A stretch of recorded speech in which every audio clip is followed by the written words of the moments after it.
Vatn eitt mikilvægasta efni jarðar og eru við Íslendingar svo heppnir að eiga líklega heimsins besta aðgengi að fersku vatni. En vatn ekki einungis nýtt til drykkjar, það líka samofið við íslensku orkugjöfunum, samanber vatnsfallið og jarðvarmann. Orka sem nýtt á íslenskum heimilum, henni má í rauninni skipta í þrennt: raforku, jarðvarma og eldsneyti. Allir flokkarnir hafa ákveðna eiginleika, bæði kosti og galla. Raforku má til að mynda nýta í nánast hvað sem í tæki, til upphitunar og jafnvel í samgöngum, en raforku hins vegar afar erfitt að geyma. Jarðvarminn nýtist aðalega til upphitunar húsa og til baða, en þegar að ræða ódýran valkost, umhverfisvænan og endurnýjanlegan. Eldsneytið má nýta í nánast hvað sem og mjög auðvelt að geyma og geymist nánast endalaust. Gallinn hins vegar að það innflutt, óendurnýjanlegt og auðvitað mengandi. En hvaðan kemur orkan á vatnið? Hvert fer það og hvernig nýtum við það í okkar daglega lífi? Við komumst að því í þáttunum Orka landsins hér á N4.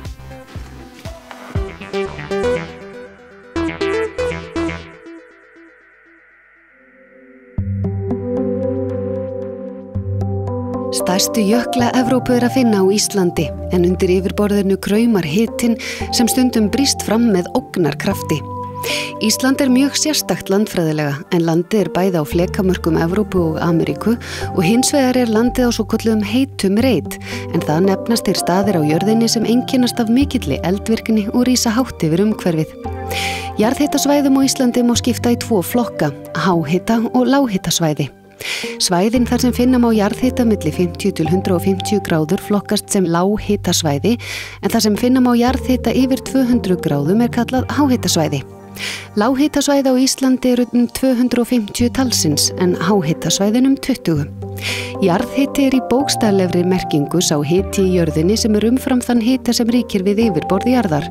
Jarðvarmi hins vegar það hugtak sem við notum þegar skilgreina á milli jarðhita og þeirrar orku sem berst með vatni og gufu til yfirborðsins. Við Íslendingar náttúrulega mjög meðvitaðir það í dag að jarðvarminn sé kannski okkar helsta auðlind og það má velta því fyrir sér hvort að það væri í rauninni byggilegt á landinu ef ekki væri fyrir jarðvarmann og það hvað það sparast ofboðslega mikið í innflutningi á eldsneyti með því að geta kynnt húsin okkar svona. Við viljum hafa húsin okkar heit og við opnum gluggana því við viljum hafa ferskt loft. Námsmenn sem fara til útlanda þeir læra mjög fljótlega, þannig gera menn ekki í útlandum.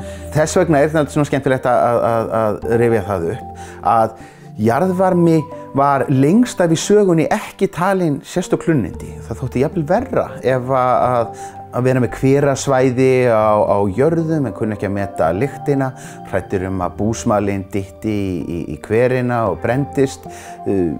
Jarðskjálftar gerðu það að verkum að uppsprettur færðust til og gátu valdið tjóni á landi. Notin voru mjög takmörkuð, það voru einhverjar laugar og kannski til að baka brauð eða annað slíkt. En svona aldamótin 1900 þá fer svona þessi hugmynd að leita á marga Íslendinga hvort að það sé ekki hægt að nýta heita vatnið. Upphaf jarðvarma og nýtingar má rekja aftur til ársins 1908 þegar Stefán B. Jónsson á Suður-Reykjum í Mosfellsbæ veitti hveravatni heima bæ sínum til upphitunar.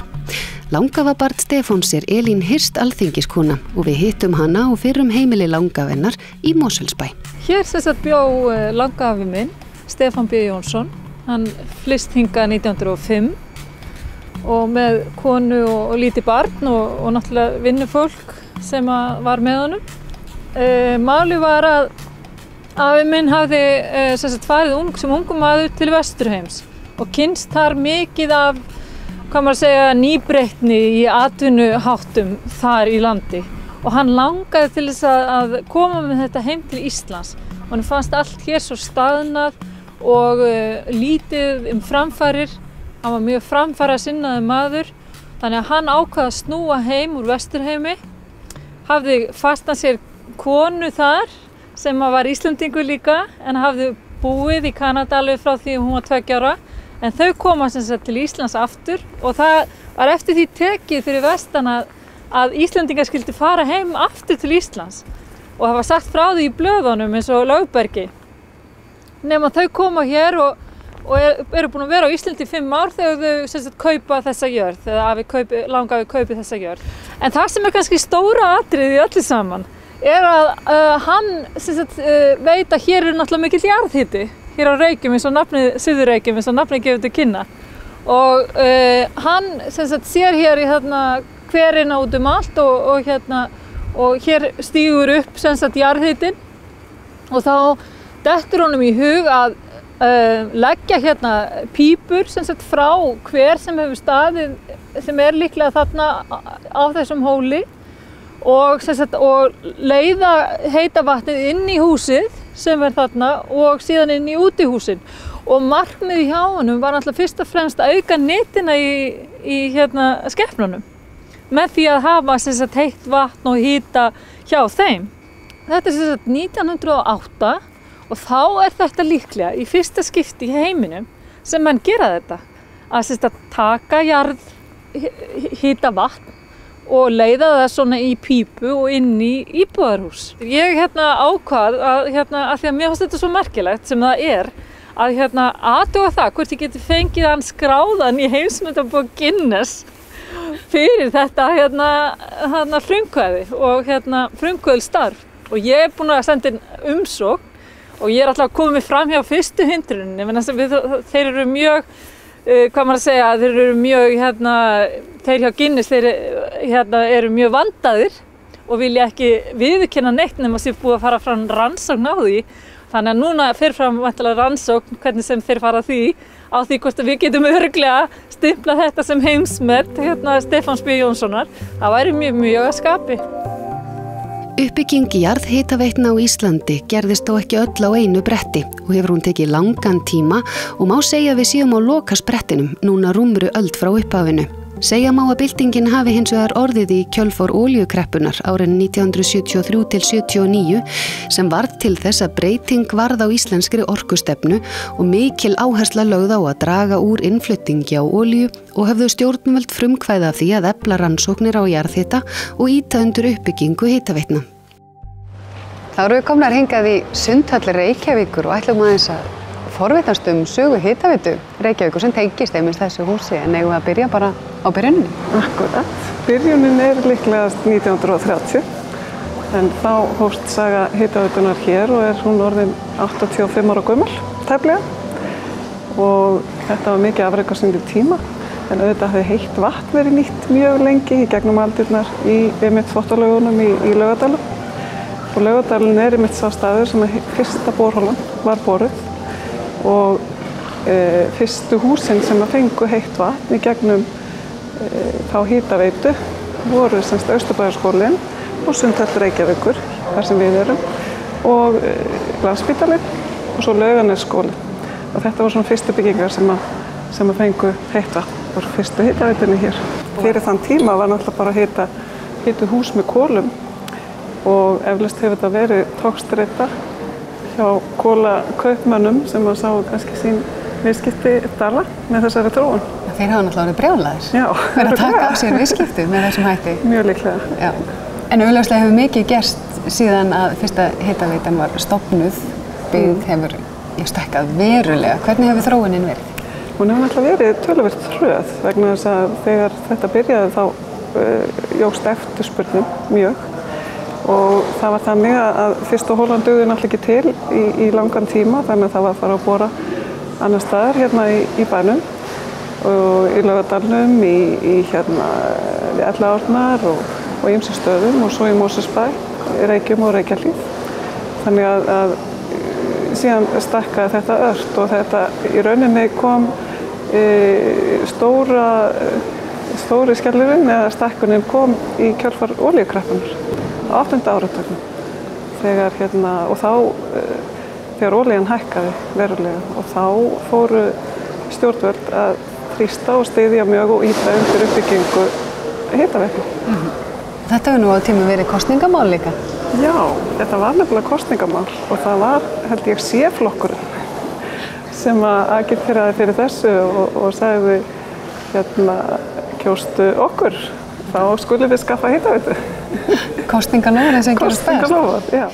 En uppbygging hitaveitna á Íslandi gekk ekki alltaf átakalaust fyrir sig. Næst bregðum okkur norður í land þar sem við hittum hann Baldur Dýrfjörð hjá Norðurorku, en langt skeið var Norðurorka ein af dýrustu hitaveitum landsins.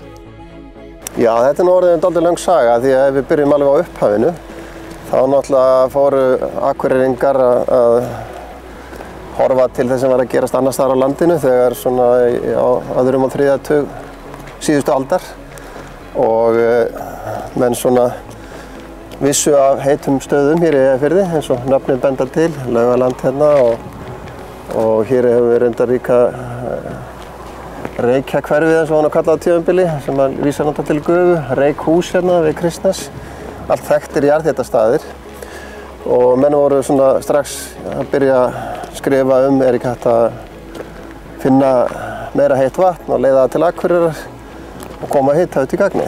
Þannig að þegar í upphafi aldarinnar má eiginlega segja að menn eru farnir að bera þessar væntingar í brjósti að það geti komið hitaveita í Eyjafirði.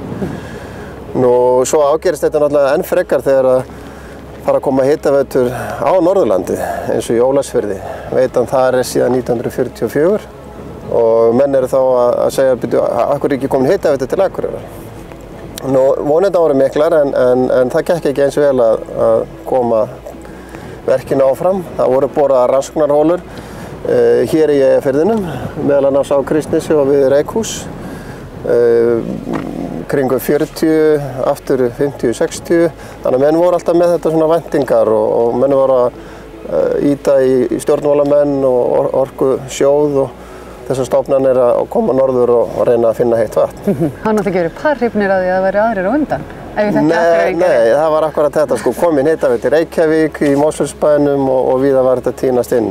Og meira segja Hríseyingar voru undan okkur 1973. Já, hérna, það var ekki hægt. Nei, þannig að auðvitað voru væntingarnar miklar en það gekk bara ekkert rosalega vel að finna nægilega mikið vatn þrátt fyrir ýmsar rannsóknarboranir og leit. Síðan auðvitað gerist það í kringum 1970 að svokölluð olíukreppa kemst á og verða olíu rýkur upp og þá verður viljinn til að eyða meiri fjármunum í þetta og leita enn frekar verður meiri en hafði verið áður.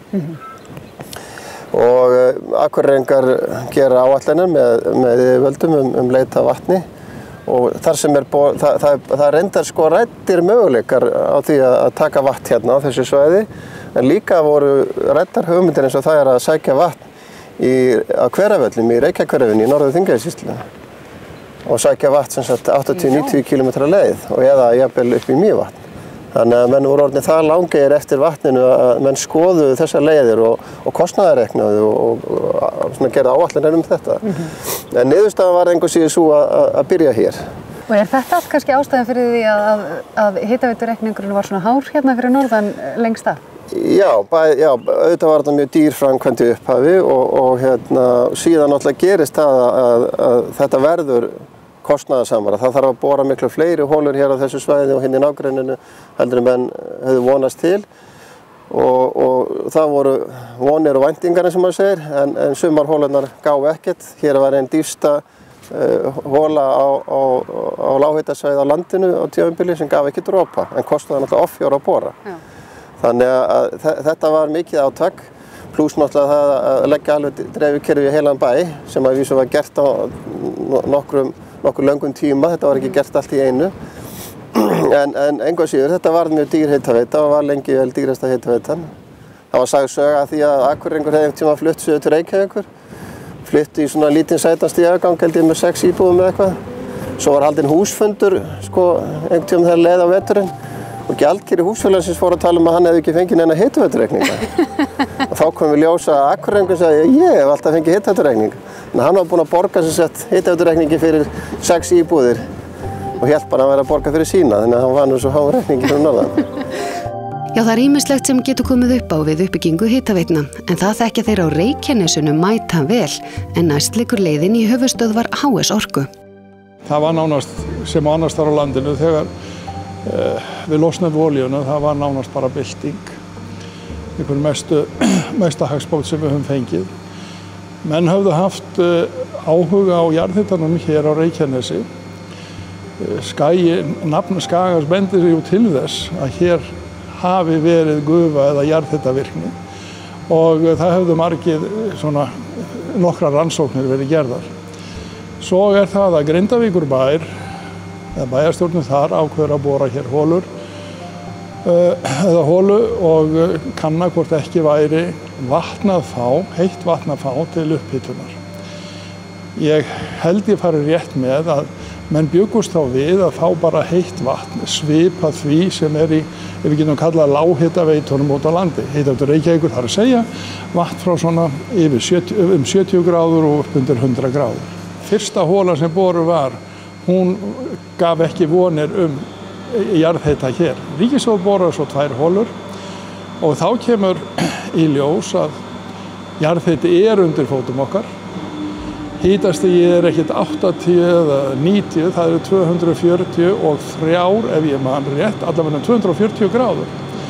Og meira en það því að selta þess vökva sem uppkom var 2/3 hlutar af seltu sjávar. Hátt hitastig og seltu innihaldið og þau uppleystu steinefni sem í vökvanum var gerðu afar erfitt að nota þennan vökva beint. Þannig að það varð að koma eitthvað annað til, menn urðu sem sagt að finna ferskvatn á svæðinu til þess að hita upp. En eins og allir vita þá ekki mikið fossa eða ár á Reykjanesi, þó að séu fáeinni svona ferskvatnspollar hér eða lítil vötn. Í hraunlögunum hér ferskvatnslag nánast allstaðar á skaganum. Það örlítið misþykkt en svona 40 til 60 metra þykkt grunnvatnslag höfum við hér aðgengi. Og svo lengi sem rignir á Íslandi og á Reykjanesi þá höfum við grunnvatn. Og það allar líkur á því að það haldi eitthvað áfram. Það náttúrulega rignir mjög lítið hér. Já. En sem sagt, við getum nánast borað hér á skaganum frá Tá og inn í Hengil og það ferskvatn allstaðar að fá. Þá var byggt lítil svona tilraunastöð hér upp við Grindavíkurveg, þar sem var prófað, varmaskipti voru prófað, útfellingar, tilraunargerðar og tæringatilraunir. Niðurstaða þessara tilrauna var mjög jákvæð, þannig að þá var næsta tilraunastöð sem gekk undir nafninu Bráðabirgðastöð hér byggð og hún framleiddi vatn, að með vinnir í eitthvað stári eða svo, heitt vatn og það vatn var sent á Grindavík. Það var sem sagt búið að byggja aðveiturlögn héðan til Grindavíkur og dreifikerfið að þenjast út þar. Þessi bráðabirgðastöð, hún færði heim sannin það að þetta var vel gerlegt. Þetta hefur verið gjörbylting þegar að hitaveita loksins fékkst í hús og það var hægt að skipta olíu út. Þetta nú ekki það langt síðan? Nei, vatn fer að streyma héðan 1976 og svo gengur hlutinir eftir það mjög hratt fyrir sig. Og hitaveitan fór fyrst til Grindavíkur, svo fór hún til Njarðvíkur og upp á Keflavíkurflugvöll, þá var kaninn hérna og svo þandist þetta um allan. Og menn voru fljótir að taka olíufýringarnar út og stækka húsin sína með eitt herbyggi. En þó svo að hitaveitan hefur verið komin til sögunar hér á landi, þá má segja að ekki sé öll sagan sögð, því stöðugt þurfti og þarf enn að huga að næstu skrefum. Bara þegar í kringum 1995-96 þá erum við komin á tamp með það að sé nóg vatn hérna eftir þessu svæði. En síðan gerist að Arnarneshreppur fer og leitar að vatni á Arnarnesi og þar kom að þá voru allar vísbendingar að þarna væri töluvert af vatni og þá sem sagt tókust samningar milli hreppsins, Arnarneshrepps og þá hitaveitu Norðurorka var komin þá, milli Norðurorku og Arnarneshrepps að Norðurorka tæki yfir þetta verkefni, keypti rannsóknirnar af sveitarfélaginu og í leiðinni gerðist síðan Arnarneshreppur hluthafi í Norðurorku. Og þetta í dag okkar gjöfulasta svæði og hefur gjörbylt öllum rekstri okkar. En leið áminning það að þetta ekki sjálfgefið, það heilmikil vinna að leita að og finna vatn. og það kemur að því að eftir kannski 20 ára þetta svæði ekki orðið nóg og þá þurfum við að finna önnur svæði og við erum þegar auðvitað byrjuð að vinna í því. Þannig að við þurfum alltaf að hugsa lengra fram í tíman. Lengst af þá hefur verið nægt að nýta svæði hér á höfuðborgarsvæðinu sjálfu eða í Reykjavík? Já, það var þannig lengst af. Þangað til menn sá að það myndi ekki duga til. Þetta eru lághitasvæði og þeir fóru að sýna svona niðurdrátt sem var ekki æskilegt, var ekki orðið sjálfbær nýting. Og þá fóru menn að horfa til háhitasvæðina í Henglinu. Og Nesjavallavirkjun var tekin í notkun 1990 og þá fórum við að nýta vatn frá háhitasvæðunum hingað í borgina.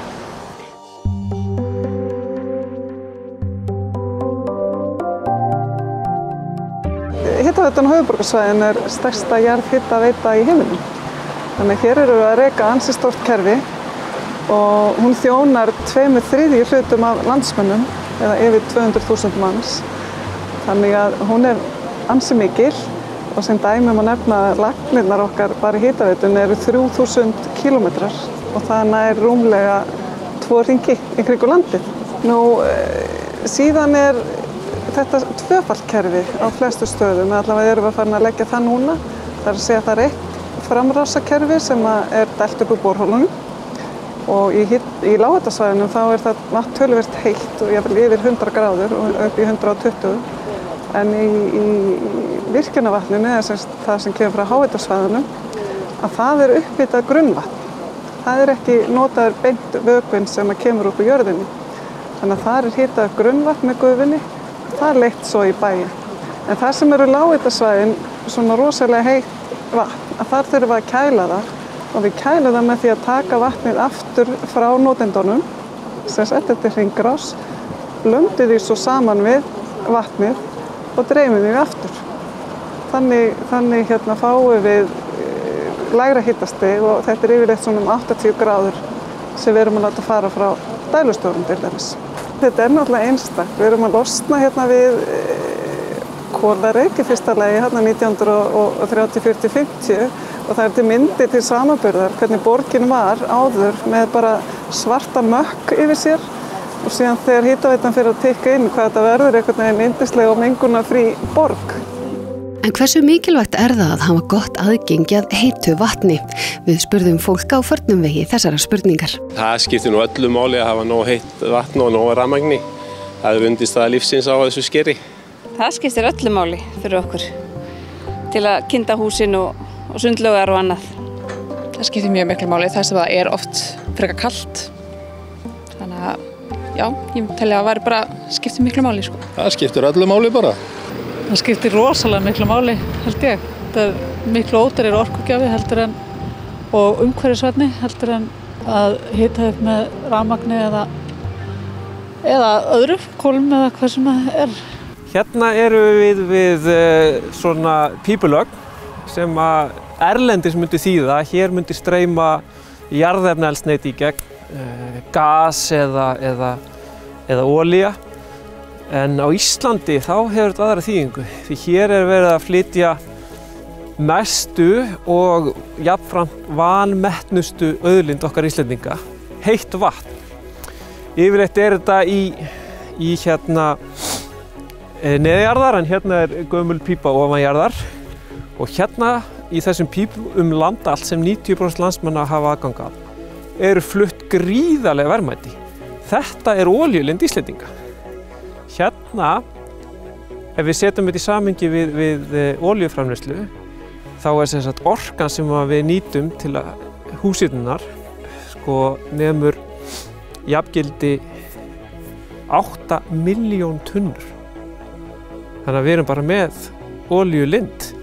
8 milljón tunnur á ári, við erum að tala um dagsframleiðslu upp á 22.000 olíutunnur. Þannig að þetta er ekkert smá. Og það bara af grænni orku, hreinni, en umfram allt alveg gríðarlega umhverfisvænni og ódýri sem er náttúrulega kannski besti þátturinn. Þetta er líklega ódýrasta húshitun í heimi og við erum svolítið blind fyrir þessu en þetta er raun og veru fyrir heimilið er þetta stærsti þátturinn. Sérst, í kílóvastundum þá notum við mest af heitu vatni, miklu meira en af rafmagni eða olíu á bílinn.